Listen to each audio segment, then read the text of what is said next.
À Fadan Gourouma, des jeunes de la région de l'Est montent au créneau pour exprimer leur mécontentement vis-à-vis des responsables de la mine de Boungou.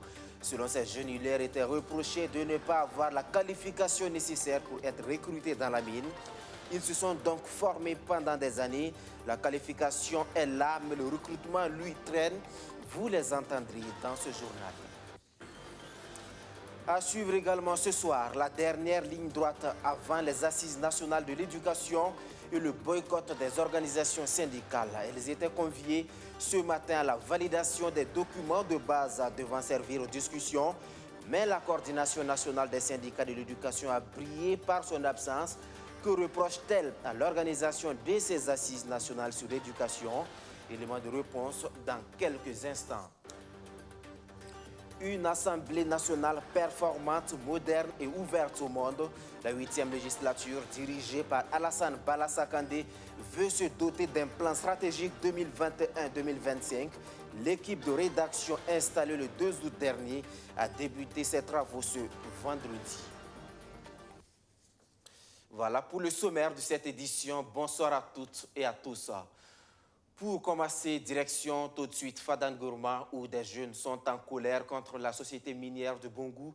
Dans la région de l'Est, ils accusent la mine d'avoir foulé aux pieds la règle qui stipule qu'elle doit recruter au sein de la communauté où elle est installée. Face aux journalistes, Jonas Tiombiano et ses camarades ont exprimé leur désarroi puis appelé la société exploitante à revoir sa copie. Benjamin Kwame. À l'ouverture de la société minière de Boungou, il était reproché aux jeunes de la région de l'Est un manque de main-d'œuvre qualifiée pour travailler dans la mine, ce qui réduisait la chance de ces jeunes pour être recrutés. Mais voilà, ces jeunes sont allés se faire former. Après 3 ans de formation pour les uns, 2 ou 1 an pour d'autres, le constat reste le même. Ils sont à la traîne, pourtant ayant une qualification pour travailler dans les sociétés extractives des mines. C'est ce que déclarent ces jeunes qui attirent l'attention de la société minière. Depuis l'arrivée de Andevou dans la mine de Boungou, beaucoup de jeunes qualifiés peinent à trouver de l'emploi. Alors qu'au temps de Semafo, l'argument servi pour ne pas recruter était que les jeunes n'étaient pas qualifiés. Mais depuis 2019, nous avons été formés et qualifiés pour exercer de différents métiers dans la mine. Cela veut dire que la main-d'œuvre qualifiée au niveau local est disponible et ne souffre pas de débat. C'est avec consternation que ces jeunes disent apprendre le recrutement d'un autre personnel non qualifié et pourtant certains parmi eux avaient déjà déposé leur dossier dans la société minière. Il y a eu un lancement qui a été fait depuis décembre. Donc, on a tous fait les dépôts de dossiers. Bon, mais depuis ces dépôts de dossiers, on n'a pas eu d'appel concernant pour le travail. Aucune personne n'a eu l'appel. Face aux journalistes, les conférenciers indiquent que la société a recruté 15 employés formés sur place pour exercer dans la mine. Ils dénoncent ces faits, mais aussi demandent à la société minière de Boungou de prioriser le recrutement au sein de la main-d'œuvre qualifiée, car ils ont été formés pour la circonstance. Pour preuve, les conférenciers expliquent que parmi eux, certains ont eu un appui financier pour se faire former et d'autres ont supporté eux-mêmes le coût de la formation qui s'élève à 650 000 francs CFA. À ce jour, on dénombre près de 80 personnes formées pour la conduite des engins lourds, ont-ils déclaré. Je vous le disais en titre, tout est fin prêt pour la tenue des assises nationales sur l'éducation. Le document de travail sur lequel vont plancher les acteurs du monde éducatif a été validé ce vendredi. Il a réuni 200 experts, dont des anciens ministres de l'Éducation, en vue de fonder un pacte national pour une éducation de qualité pour tous. Mais problème, cette dernière ligne droite a été boycottée par les organisations syndicales réunies au sein de la coordination nationale des syndicats de l'éducation. Elles ont brillé par leur absence à ces travaux. Qu'à cela ne tienne, le ministre Stanislas Ouaro espère, à travers cette feuille de route, mettre en œuvre des actions en vue de réinventer le système éducatif burkinabé. Archimède Boy. Le document qui servira de base de travail aux prochaines assises nationales de l'éducation est fin prêt. Les acteurs du monde éducatif ont durant 3 jours mis la dernière main à la feuille de route qui vise à fonder un pacte national pour une éducation de qualité pour tous. Parce que notre objectif, c'est de sortir de ces assises nationales avec donc une feuille de route, avec des recommandations, avec donc des actions à mettre en œuvre pour réinventer notre système éducatif en lien avec 3 défis majeurs, le défi sécuritaire, le défi sanitaire et le défi socio-économique que nous connaissons dans notre pays. Les organisations syndicales réunies au sein de la coordination nationale des syndicats de l'éducation ont brillé par leur absence durant ces travaux. Elles disent avoir reçu l'invitation à 2 jours de l'événement, ce qui ne les laissait pas assez de temps pour examiner le document de travail. Elles posent également le problème de leur représentativité au sein du comité de validation du dit document. Qu'à cela ne tienne, le ministre veut se donner les moyens pour un consensus suffisant autour des questions de l'éducation. Certains partenaires sociaux qui ont été invités à pouvoir contribuer ont décliné l'offre. Donc on ne peut pas avoir un consensus total donc, sur ces questions, mais un consensus suffisant pour aller de l'avant. Mais aussi et surtout, faire en sorte que tout le monde soit au parfum des réalités de notre pays, en lien avec son système éducatif, des difficultés, et que chacun puisse apporter sa contribution au développement. Ces documents seront transmis en Conseil des ministres pour le choix des dates des assises régionales et nationales projetées respectivement pour les mois d'octobre et novembre prochains, indique le ministre Stanislas Ouaro. Pas de temps à perdre pour l'équipe d'élaboration du nouveau plan stratégique de l'Assemblée nationale. Aussitôt installé le mardi dernier, Marie-Chantal Boni et son comité sont à la tâche. Objectif, proposer une mouture d'ici le 15 octobre prochain. Un document qui devrait permettre au Parlement burkinabé d'être plus moderne et plus performant. Alexis Belemnaba. Aussitôt installé le 2 août dernier par le président de l'Assemblée nationale, le comité d'élaboration du plan stratégique 2021-2025 est à pied d'œuvre. Le plan stratégique de la 7e législature prend fin en octobre prochain. La nécessité de se doter d'un nouveau plan devant couvrir la 8e législature les 5 prochaines années se pose à l'hémicycle. Ce 6 août, le comité de rédaction procède au lancement de ses activités. L'objectif est de permettre à l'Assemblée nationale burkinabé de se doter d'outils performants lui permettant de moderniser cette institution. Alors, un plan stratégique parce que, vous savez, dans toute bonne organisation qui se veut performante, qui veut atteindre des objectifs, doit se doter d'un outil. Et le plan stratégique, c'est un outil dans lequel on va retrouver les aspirations des hommes et des femmes de l'institution, les orientations, pour ne pas dire la vision, d'ici l'an 2025, pour qu'on ait une assemblée performante, moderne et ouverte vers l'extérieur. Le comité d'élaboration de ce plan stratégique bénéficie de l'accompagnement des partenaires techniques et financiers. Ainsi, le cabinet Ipsos Conseil se charge de l'accompagnement technique. Il va s'agir pour nous de collecter un ensemble d'informations et de données, donc en vue, dans un premier temps, de faire ce qu'on appelle un diagnostic stratégique. Et puis donc identifier donc les principes directeurs sur lesquels vont se fonder donc le plan stratégique, et puis également donc les valeurs donc auxquelles donc vont se référer le plan stratégique, puis également d'autres outils comme le cadre de mesure de rendement, donc une cartographie des risques, etc. Donc tous ces éléments, c'est nous qui allons le faire. Le livrable est prévu pour le 15 octobre prochain, selon la présidente du comité d'élaboration. Un plan stratégique de l'Assemblée nationale couvrant les 20 et 30 prochaines années est aussi envisagé. Planifier et anticiper l'organisation et le développement de cette institution, c'est l'ambition afin de baliser le terrain pour des générations futures. À présent, cette situation entre le Burkina Faso et l'Italie, il n'y a pas de vol direct. Les compatriotes qui désirent revenir au pays ou repartir dans le cadre de leurs activités souffrent le martyre. Tracasseries dues aux multiples escales, augmentation des frais de voyage, perte de temps. La liste des calvaires est longue. C'est face à cette situation que la Fédération des associations des Burkinabés d'Italie a décidé de s'organiser. Elle a pu mobiliser des ressources financières qui ont permis de louer un avion, de quoi réduire les frais de voyage au profit des compatriotes. L'un des vols est arrivé hier soir à l'aéroport international de Ouagadougou. Abdou Aziz Sari. Pour la 4e fois en un an, le Blue Panorama se pose sur le tarmac de l'aéroport international de Ouagadougou en provenance d'Italie. À son bord, 149 Burkinabés composés d'hommes, de femmes et d'enfants. Visiblement, ils sont tous heureux d'avoir regagné la mère patrie après plusieurs tentatives vouées à l'échec dues au manque de vols directs entre l'Italie et le Burkina Faso.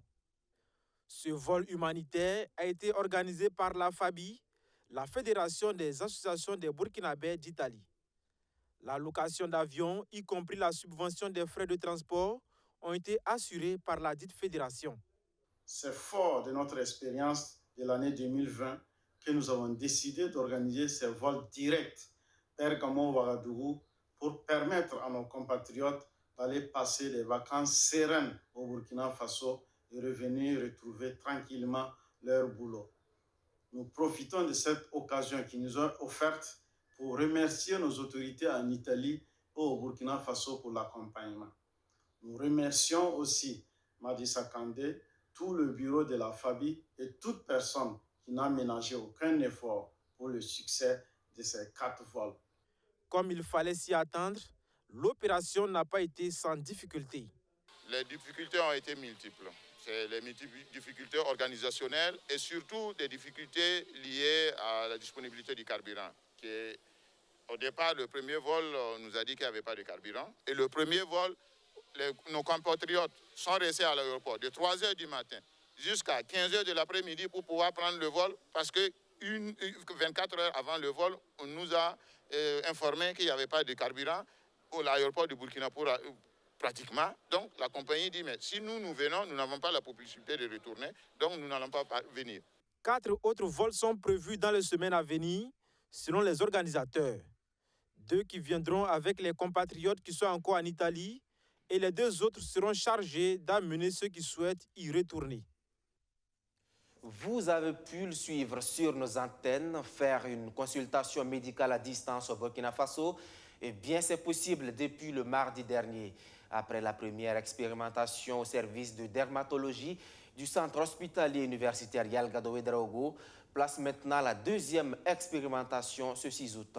C'est une patiente mal en point à Dori qui a été consultée par un professeur à Ouagadougou. L'expérience a permis d'apporter des soins plus appropriés.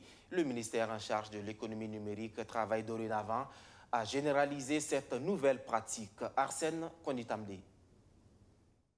Sur ces images, une patiente nommée Safoura Maïga, âgée de 14 ans. L'adolescente a été mordue par un serpent dans la commune de Falangoutou. Mal en point, elle est transférée au CHR de Dori. Le docteur Dao, médecin généraliste, est celui qui a la charge de la patiente. Après diagnostic et prescription, son état mérite un avis plus poussé. Grâce au dispositif de téléconsultation, le docteur Adori fait le point à un spécialiste de l'hôpital Yalgado Ouedraogo. Également, on va devoir rapidement la prise en charge en complétant les bilans. Également, pour le traitement, c'était une omission. Voilà, il y a un traitement d'appel qui est fait. Voilà, l'inflammation étant très importante, vous avez vu que c'est très important. Qu'est-ce que vous avez mis?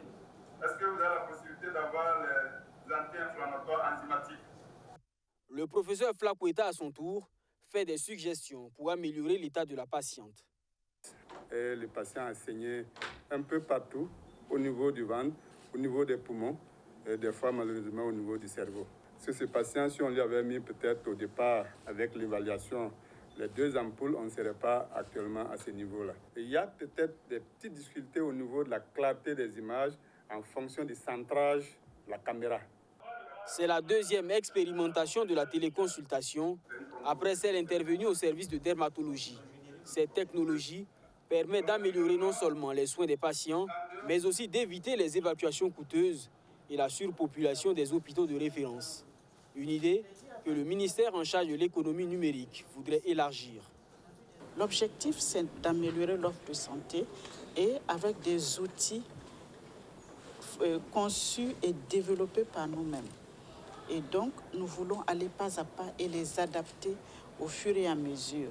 Avant-hier, un premier exercice, aujourd'hui, un deuxième, avec de l'amélioration. Et donc, nous allons continuer amélioration pour que très bientôt, nous puissions avoir au moins tous les CHR qui sont équipés d'équipements et aussi donc les médecins spécialistes qui sont à Ouagadougou ici, qui sont aussi équipés et qui sont rodés. Adja Fatima Tawatara l'assure, toutes les dispositions ont été prises pour assurer la sécurité numérique des données. Tous les serveurs sont hébergés localement, ce qui donne une certaine souveraineté. La bonne santé des populations est souvent tributaire de la bonne santé des animaux. Elle peut contribuer justement à éradiquer la faim et la durabilité de la production alimentaire.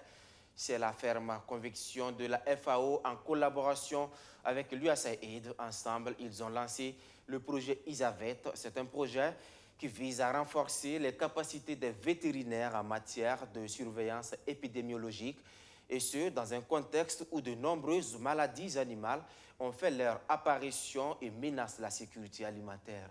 Ce 4 août, les acteurs étaient au bilan avant d'étendre le projet à d'autres cibles. Arsène Konditamde. Le programme ISAVET est une initiative qui vise à renforcer les capacités des agents vétérinaires en épidémiologie de terrain. Ces agents devraient ensuite être à même d'identifier et documenter tout événement sanitaire qui survient dans leur zone d'intervention. Cet atelier est un cadre de discussion entre les différents acteurs du programme. Ils veulent ici présenter la stratégie nationale de mise en œuvre et faire le point sur les prochaines étapes. Bon, ce que nous attendons de ceux qui sont venus, c'est qu'ils apportent leur contribution pour que nous puissions améliorer la stratégie qui a été élaborée et que cette stratégie puisse être mise en œuvre de façon efficiente au Burkina Faso.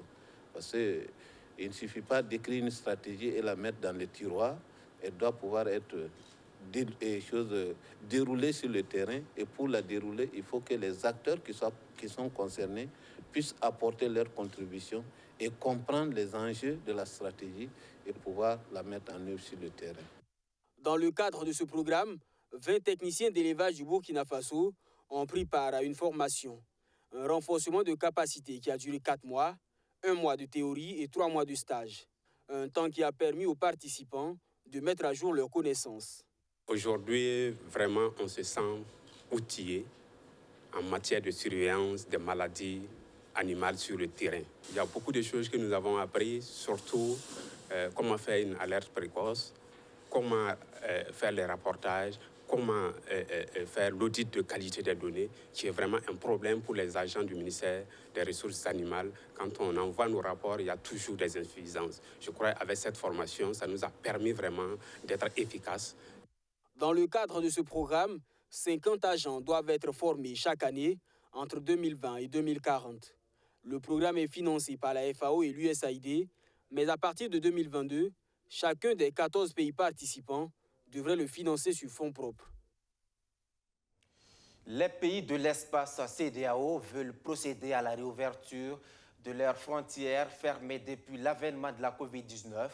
En attendant la décision finale des chefs d'État pour y arriver, le Burkina Faso, la Côte d'Ivoire, le Mali et le Niger forment les acteurs de leurs frontières. C'est une idée du GIZ, organisme de coopération allemand, qui organise un atelier d'information et de formation conjointe à leur profit. Objectif, à mieux gérer les espaces de vie, de commerce et d'interaction dans un contexte de crise multiple, sanitaire et sécuritaire. Arsène Konditamde. 50 acteurs des forces de défense et de sécurité en charge du contrôle aux frontières ainsi que des acteurs du commerce et du transport frontalier en formation à Ouagadougou. Ces participants sont outillés sur le schéma de libéralisation des échanges, la taxe préférentielle communautaire et sur les dispositifs réglementaires nécessaires pour la traversée des pays concernés dans un contexte de crise sécuritaire et sanitaire. Et avec la crise sécuritaire et sanitaire, c'était bon que les différents acteurs chargés des contrôles puissent en tout cas se retrouver pour échanger, harmoniser leurs points de vue et dans la perspective donc, de la réouverture de ces frontières, pour faire en sorte que ces espaces soient des espaces sécurisés, soient des espaces où nous pouvons promouvoir la libre circulation des personnes et des biens sur cet espace qui est vraiment cher à nos chefs d'État et singulièrement le président du FASO qui est le champion donc, et dans ce sens. La fermeture des frontières suite à la Covid-19 a fortement perturbé le commerce inter-État, de même que les investissements dans les principaux secteurs économiques. Pour la GIZ, initiatrice de cet atelier, l'idée est de travailler à réduire la paupérisation et éviter de mettre davantage en difficulté les populations ouest-africaines. L'ouverture des frontières pour les biens et les gens reste une base fondamentale pour le développement économique. Donc la pertinence de fermer les frontières pour des crises et de les mettre ensemble avec la nécessité de les garder ouverts pour le développement économique, ça c'est une question très importante. Et cet atelier organisé par la GIZ va faciliter de trouver une solution régionale et commune. Comme ce n'est pas que le Burkina qui est affecté, mais la région dans sa totalité. Le Burkina Faso, la Côte d'Ivoire, le Mali et le Niger sont les 4 pays qui prennent part à cet atelier. Les travaux se tiennent du 2 au 4 août 2021. Direction maintenant le Loroum, où un homme et son groupe font parler d'eux sur le terrain de la lutte contre le terrorisme. Il s'agit du chef des volontaires de la défense pour la patrie. Il s'appelle Ladji Yoro. Ses actions sur le terrain sont saluées par l'Association pour le développement de la province du Loroum. Au-delà de cette reconnaissance, une vingtaine de motos et des vivres ont été offerts à Ladji Yoro et ses hommes. Alexis Belem Naba nous en dit plus. Des motos et des vivres pour soutenir les volontaires pour la défense de la patrie VDP de la province de Loroum dans leur lutte acharnée contre les terroristes. Ce don d'une valeur de plus de 8 millions de francs CFA vient fortifier et réagrandir le combat des VDP. Nous rendons grâce à Dieu et nous remercions nos frères et sœurs pour avoir entendu notre cri de cœur. Ce matériel roulant nous donne du réconfort et nous encourage dans notre combat qui est de défendre notre mère patrie en appui au FDS. Une fois de plus, merci à eux.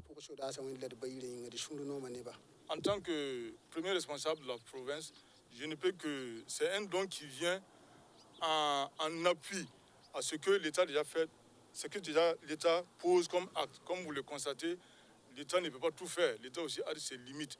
Alors, si des fils du terroir et des amis, des bonnes volontés ont décidé de mutualiser les moyens pour appuyer l'État dans ses initiatives, je pense que c'est quelque chose qu'il faut louer. Cette action est le résultat d'un appel à contribution lancé par l'Association pour la défense de Loroum, ADPL, dans le but de venir en aide aux VDP qui sont en première ligne sur le terrain.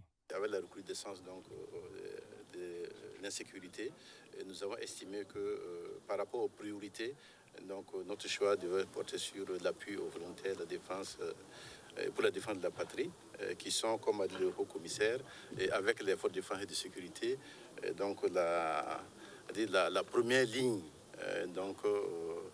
d'attaque face donc, à cette insécurité-là. C'est une contribution relativement modeste, donc en fonction des moyens que nous avons, mais c'est une première contribution d'une valeur de 8 700 000 francs CFA, donc désagrégée en 20 motos hommes, une tonne de riz, un sac de niébé et puis 200 000 francs pour du carburant. Les responsables de l'ADPL promettent de continuer de témoigner de leur solidarité au VDP chaque fois que l'association réussira à mobiliser des ressources auprès des contributeurs. C'est un événement qui se veut historique à Poix, dans le centre-ouest. Après 4 décennies d'attente, les populations auront enfin leur barrage. Les travaux de construction viennent d'être lancés par le gouvernement. Dans 18 mois en principe, le barrage de Niangoudo, d'une capacité de 580 000 m3 d'eau, devrait être une réalité à terme. L'ouvrage devrait relancer l'économie de la localité et impacter positivement plusieurs milliers d'habitants. Benjamin Kwame. Sur cet espace devrait sortir dans 18 mois Un barrage d'une capacité de 580 000 mètres cubes. C'est le barrage de Nyerdo, situé dans la commune de Poa, dans le Boulkemde. Les populations de la localité attendaient ce joyau depuis 4 décennies. À bord de cet engin de travaux publics, les ministres de l'eau et de l'environnement donnent le ton pour le début des travaux. Il est assorti d'aménagements pour l'exploitation agricole de 5 hectares, extensibles à 40 hectares. C'est un barrage donc, avec une digue qui a une longueur de près d'1 kilomètre.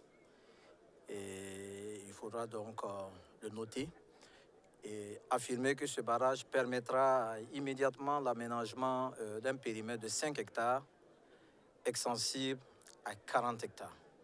Vous comprenez donc toute la joie qui est la mienne en tant que premier responsable du département de l'eau, de voir ce début de projet-là voir le jour. Nous ne pouvons pas finir d'expliquer, j'allais dire, les retombées positives d'un ouvrage comme celui-là. C'est toute l'économie locale qui va se voir développer. En plus de Poa, c'est toute la région du centre-ouest qui bénéficiera des retombées de cette infrastructure. On estime à 40 000 bénéficiaires directs et 260 000 autres indirects, pour un coût d'un peu plus d'1,150 milliard de francs CFA, avec le soutien financier du Programme des Nations Unies pour le développement. Imaginez-vous, quand on nous a dit qu'il y a une quarantaine d'années, les aînés qui sont là avaient envisagé à un moment donné de construire à main nue. Et aujourd'hui, grâce à la coopération internationale, la construction de ces barrages devient quelque chose de réel, qui va porter aussi de germes en termes de développement de l'entrepreneuriat, de création d'emplois, beaucoup plus pour les femmes et pour les jeunes. En plus de l'État burkinabé, le barrage est aussi financé par la coopération indienne. La communauté de Poa a contribué aussi à l'érection de cet ouvrage. À terme, ces retombées doivent relever l'assiette fiscale de la commune. Et nous pensons que les exploitations qui vont démarrer d'ici une année sur ce barrage, d'une manière ou d'une autre, nous allons collecter des taxes. Il y a des marchés qui ne sont pas loin. Quand les hommes vendent la tomate, les carottes et les autres produits maraîchers, ils vont aller sur le marché les vendre. Et nous allons profiter aussi, collecter 50 francs, 10 francs, 20 francs, toutes choses qui viendront contribuer à l'augmentation des recettes financières de notre commune. La construction de ce barrage intervient dans le cadre du PAMEL, le programme d'amélioration des moyens d'existence durable. 250 élèves à l'école du civisme à Yako, dans la province du Passoré. L'initiative de l'Amicale des mères éducatrices du Burkina vise à permettre à ces écoliers d'affronter avec sérénité et maturité les adversités qui peuvent émailler leur vie scolaire. C'est en marge d'un camp vacances national de jeunes filles et garçons et un camp qui se poursuit jusqu'au 7 août prochain. Alexis Belemnaba. L'hymne du camp résonne ici, à l'école Yako A, au bonheur des nouveaux certifiés au collège de la province du Passoré. L'initiative est de l'AMEB, l'Amicale des mères éducatrices du Burkina. L'objectif est de préparer les jeunes écoliers certifiés au collège à leur prochaine vie scolaire. Il sera donc question de les sensibiliser sur les méfaits, les inconvénients et les fléaux auxquels ils seront confrontés d'une part, et d'autre part les outiller sur le savoir-faire et le savoir-vivre. Question d'adopter les attitudes morales et civiques pour une vie scolaire épanouie. Vous savez que lorsqu'ils arrivent au collège, il y a pas mal de situations que les enfants rencontrent, les grossesses indésirées, la paternité, il y a la consommation des stupéfiants en milieu scolaire. Nous, l'objectif ici, c'est essayer d'encadrer ces enfants-là, de les préparer, de les faire comprendre. Voilà ce qui peut vous arriver, ce que vous pouvez rencontrer une fois arrivé au collège. Comment vous pouvez faire pour vraiment éviter de tomber dans ces pièges-là pour prendre au sérieux les études et réussir les études. L'initiative est jugée noble par les élus nationaux venant de cette province qui ont accepté parrainer cette cérémonie. Pour eux, cette activité a une vision, celle de participer à la construction des acteurs du développement du Burkina.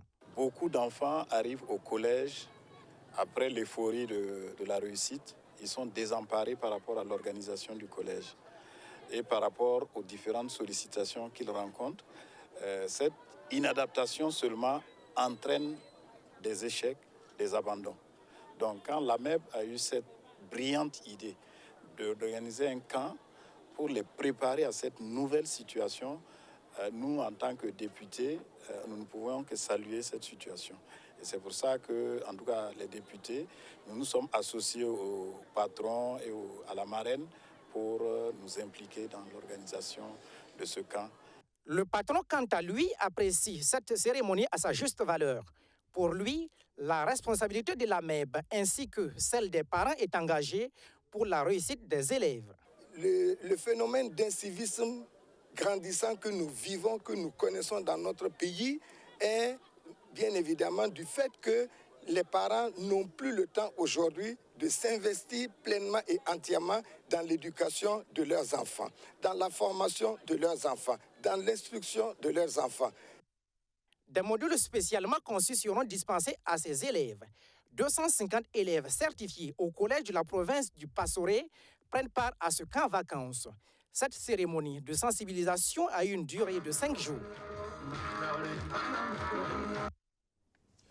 À présent, si je vous parle du football, le handball ou encore le basketball, vous voyez tout de suite de quoi je parle. Mais si je vous parle de rasball, vous êtes certainement nombreux à ne pas savoir de quoi s'agit-il.